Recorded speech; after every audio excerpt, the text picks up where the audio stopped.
capacity to give us a sense of comfort and instill a sense of fear at the very same time. A very good evening to everyone present here. I'm Vijay Kumar from Team Shifu Squad, and this is my team, Shifu Squad right here. And we are presenting to you NetSpect. As the name suggests, we are a network inspector.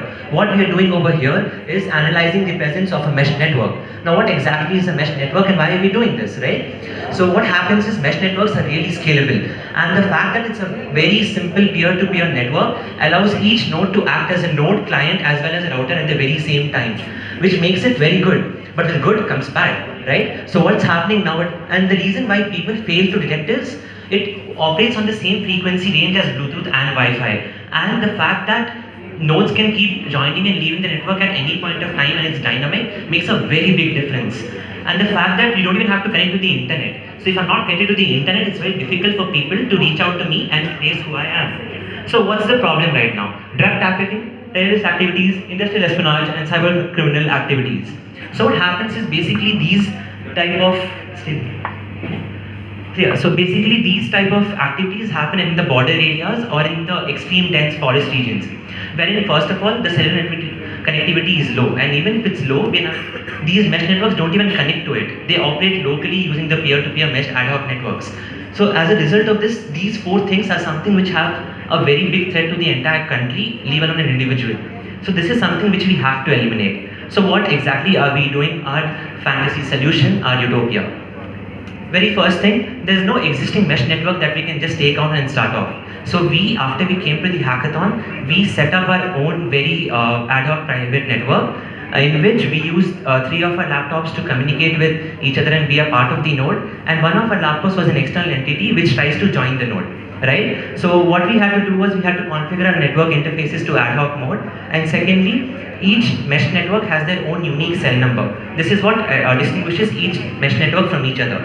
So all of us have to configure our laptops to join that very same cell number to be a part of the same mesh network. Secondly, now I have Wi-Fi as well as mesh ad hoc network packets. How do I differentiate? Because that is a very big concern. So what we did was we created a very big data set wherein we generated packets from Wi-Fi and we generated packets from our own mesh ad hoc network.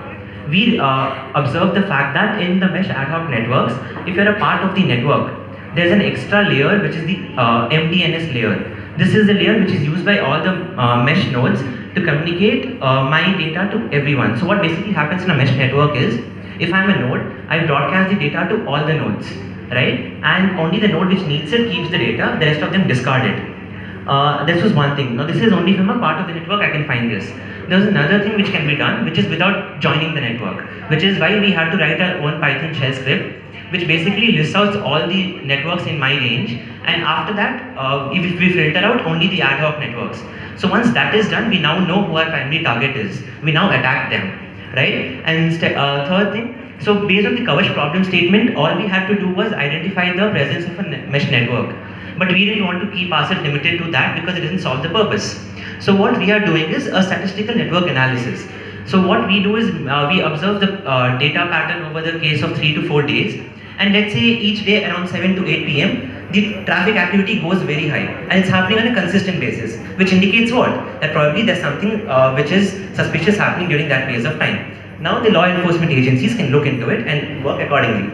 And there are two things which you can do. If you find a network and you're not able to join it, as sir even mentioned when he spoke to us, you either try and join the network, obtain all of the data, or stop them from doing it. So it's either eliminating the entire purpose from happening or delaying it from happening. As long as that's happening, it's good because nothing harmful is happening to us, right? Moving on. So basically, we were successful and we are very proud of the fact that we came up with an entire end-to-end SaaS product wherein we developed an interface. So if you can see over here carefully, all the networks in the range were displayed. So DJBC cafeteria, the laptop, multiple other hotspots, and this KAVACH right here was the ad hoc network which we created ourselves. Once we clicked on the filter one, we were able to view only KAVACH, which was our ad hoc network, right? So once we had this, moving on, the next task we had was cracking into our network. So first we started the dictionary attack, in which it randomly chooses all the networks and tries to crack their passwords. And in fact, in the process, we ended up hacking one of the team's Wi-Fi hotspot password as well. So yeah, moving. And then, so what we did after that was we chose to use AirCrack NG. Now that is one of the most effective methods to cracking passwords, and if you can see over here, we generated around 10,400 initialization vectors. Sorry? Aircrack engine. Right. So we generated around 10,400 initialization vectors. Yes, we have. Yes, sir, but they have used their own.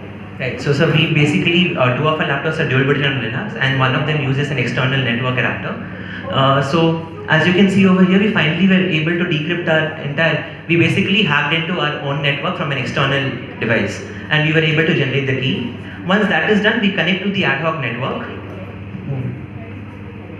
and we now have an option to ping all the other nodes in this network. Once I do that, I start receiving responses back from them, and the other nodes also broadcast their messages. As a result, now I for sure have the definite address of one node and the IP addresses and MAC addresses of all the other nodes in this particular, the network, right?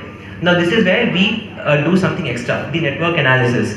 So if you can see over here, this was a screenshot of a graph which we're generating of the network traffic. Now this was not a static graph. This is a dynamic graph which refreshes every 10 seconds. So maybe in the demo we can show it to you. So as and when the network traffic increases or decreases, we are able to monitor the fact that in real time, in fact, that okay, now the thing is high, it's low. So if law enforcement agencies have something like this, it's a very big boon to them. Because now what I'm doing is, I'm not waiting for the harm to happen, I'm eliminating the problem from its root itself. So yeah, who's the target market? Primarily the armed forces and law enforcement agencies, in terms of the border security force, anti-Naxalite force and so on. And secondly, this is the industrial aspect. So there's a lot of industrial espionage that happens wherein company data is leaked, and to prevent the fact from it getting into the company network, they use these mesh networks. So these two are the primary and the major target markets that we have at hand. Moving on is our revenue. So how do we generate money, right? First thing is, since it's a SaaS-based product, companies can pay us on a service basis. And secondly, government generally signs a tender or a contract with companies who do this. So these are the two major modes of revenue that we, as of now, think would be possible for us. Moving on comes the future roadmap. So it's important that we don't stay here and we move on. So the very first thing was for packet classification. Now we use a Python shell scripting, but we need to make it more robust and faster. So we develop a better algorithm for that. And secondly, for the password tracking, we've used Aircrack NG right now, but it will be very good if instead of just limiting ourselves to the CPU, we use really high computation power GPUs to use brute force password tracking, because it's the most simple yet the most efficient method of cracking passwords. And then the best part of mesh networks is if I'm here, the other nodes have to be within, let's say, a 100-meter radius. So if I use something like a GIS and I can clearly pinpoint the exact location of where that node is. And once that is there, I can do two things. Physically go to the place and discard the node, or I can do something which is called battery drainage. So I can continuously plug the node for, let's say, 1 hour, and since it's all battery operated, after 1 hour the battery level reduces. And this will be disrupting one major node of the network, which has the capacity of disrupting the entire network itself. And the fourth thing will be to make this prototype not just into 3 laptops here, but one small device. Because the areas we are targeting right now are proper, the border areas. So we need something which is portable, and it cannot be heavyweight or it cannot be bulky. So that will be the final stage of what we intend to do. In terms of the technical details, it was a locally applied deployment.